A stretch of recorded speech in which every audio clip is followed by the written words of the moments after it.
Assalamualaikum warahmatullahi wabarakatuh. Sampurasun teman-teman semuanya, Mugia Rahayu Sagung Dumadi. Selamat datang kembali di Fajri Ubaidillah Channel dengan saya Fajri Ubaidillah, berasal dari Pandeglang, Banten. Oke teman-teman, di tangan saya sekarang ada sebuah golok ya. Kenapa saya memegang golok? Karena di video kali ini kita akan membahas seputar golok. Di Provinsi Banten itu ada sebuah senjata pusaka yang sangat terkenal sekali ya. Apalagi kalau bukan golok Ciomas. Di video kali ini kita akan membahas tentang golok Ciomas, tapi alangkah baiknya kita intro dulu. Dah lah, kelamaan. Sesuai dengan namanya, golok Ciomas ini dibuat atau diproduksi di Ciomas, Serang, Banten ya. Sedikit informasi buat kita semua bahwa di Banten itu mengenal dua istilah ya. Ada golok, ada bedog. Nah, golok dan bedog ini sama secara bentuk, namun berbeda secara fungsi ya.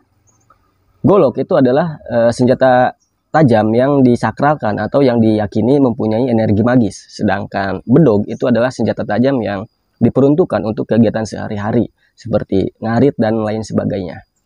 Jadi, golok yang biasa kita pakai dan dibawa ke sawah itu namanya bedog, bukan golok ya.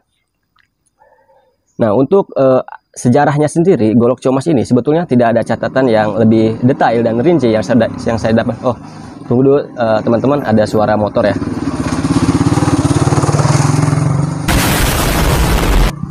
Untuk sejarahnya sendiri, sebetulnya saya tidak mempunyai catatan yang rinci ya terhadap asal-usul dari golok Ciomas ini. Tapi yang pasti, golok Ciomas ini pada masa lalu digunakan oleh para jawara dan para pendekar Banten untuk melawan para penjajah yang pada saat itu datang ke tanah Banten.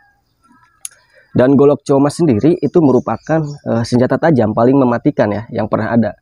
Mematikan bukan karena ukurannya yang panjang ataupun karena ketajamannya. Golok Ciomas ini jadi mematikan karena di dalamnya mengandung sebuah racun. Jadi sedikit saja sayatan di tangan kita, maka bersiap-siaplah tangan kita ini mengalami pembusukan. Dan racun yang biasa dipakai di dalam golok ini itu biasanya didapat dari racun ular, kalajengking, dan lain sebagainya. Dan jika kita perhatikan golok Ciomas itu warnanya sedikit berbeda dengan golok-golok pada umumnya. Terlihat seperti golok Ciomas ini terlihat seperti berkarat ya. Namun justru itulah yang membuat golok Ciomas itu jadi mematikan. Dan untuk pembuatannya sendiri, golok Ciomas itu terbuat dari besi sulangkar ya. Jadi besi sulangkar itu adalah besi pilihan yang biasanya dipakai di injakan kaki kereta kuda. Dan proses pembuatannya juga memakan waktu yang cukup lama ya. Karena pada pembuatannya itu harus pada waktu-waktu tertentu. Serta harus melewati ritual-ritual khusus dan ditambah lagi secara pembuatannya itu masih secara manual ya. Jadi sangat wajar sekali jika pembuatannya itu sangat memakan waktu yang tidak sebentar. Dan karena proses pembuatannya yang lama serta mempunyai nilai historis yang tinggi, maka tidak heran jika golok Ciomas ini dibanderol dengan harga yang cukup mahal ya. Harganya itu bisa di kisaran ratusan ribu bahkan di jutaan rupiah. Dan menurut saya harga segitu untuk golok seistimewa golok Ciomas ini menurut saya itu sepadan ya.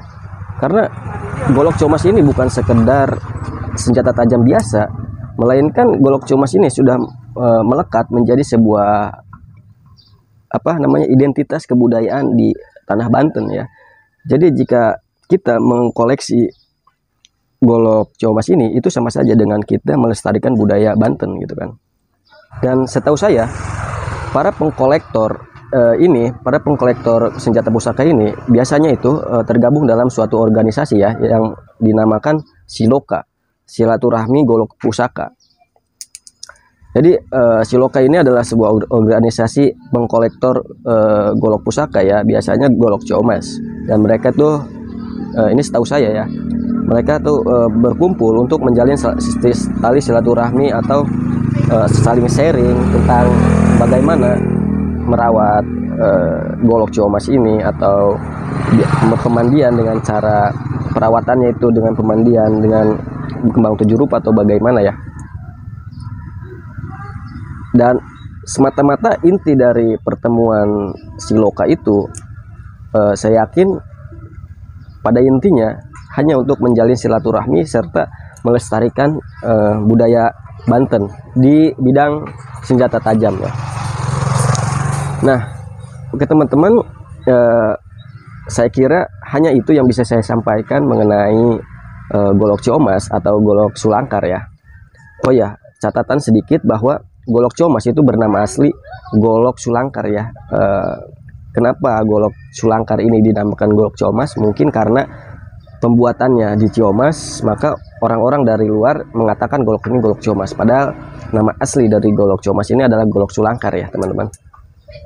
Jadi saya kira mungkin hanya itu yang bisa saya sampaikan mengenai golok Ciomas ini atau golok Sulangkar ini. Karena keterbatasan informasi yang saya dapat, mungkin hanya itu yang bisa saya sampaikan ya. Dan terima kasih buat semuanya yang sudah menonton. Jangan lupa like dan share jika bermanfaat. Dan itulah golok Ciomas. Saya Fajrul Baidillah seperti biasa. Sampai jumpa. Wassalamualaikum warahmatullahi wabarakatuh. Rahayu, rahayu, rahayu. Salam lestari. Thank you for watching this video until it is finished. If useful to you guys, please like and share this video. If you have any suggestions for us, leave a message in the comments field. Always support us by clicking the subscribe button, because it means a lot to us. To the next video.